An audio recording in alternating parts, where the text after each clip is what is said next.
Okay, so most of us are familiar with this concept, latitude and longitude. We use this system to find locations on Earth. We've used it for a long time, and we can use it with great accuracy to find pretty much anywhere on Earth that we want to go. So you're familiar with this, right? It's like a grid system that we lay over the surface of Earth. We have lines running horizontally and lines running vertically, and when we combine those lines, we can get really any location that we want to. So first off, we're going to look at these horizontal lines running across the surface of Earth. These are lines of latitude.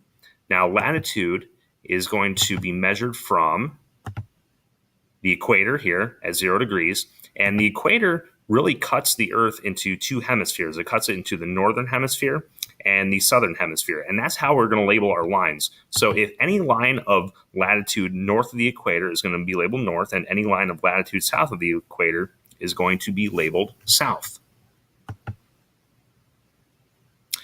And from the equator at 0, we can measure to a maximum latitude of 90 degrees south and a maximum latitude of 90 degrees north.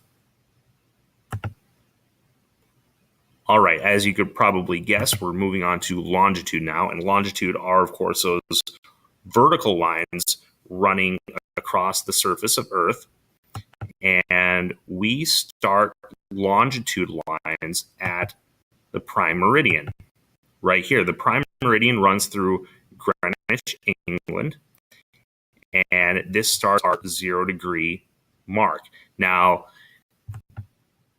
these are measured west to east. So anything to the west of the prime meridian is in the western hemisphere, and we can label those lines west to a maximum longitude of 180 degrees, or in the eastern hemisphere to a maximum longitude of 180 degrees also.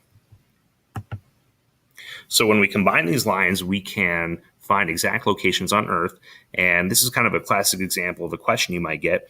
Find the latitude and longitude of point F. So the first thing we're going to do is we're going to list the latitude with the compass direction. So we're going to find that horizontal line that F is located on, which is 60 degrees. And now to give it a compass direction, we're going to look at the equator and say, okay, is it north of the equator or south of the equator?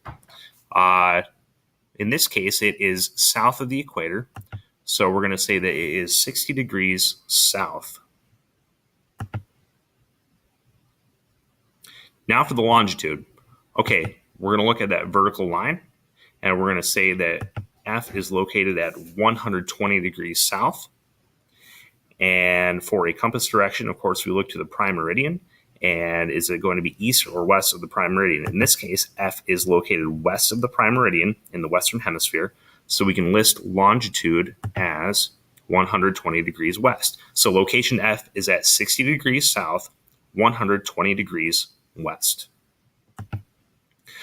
Just a couple important things you want to keep in mind. Latitude, the lines run horizontal, measured from 0 at the equator to 90 degrees either north or south, and anything in between.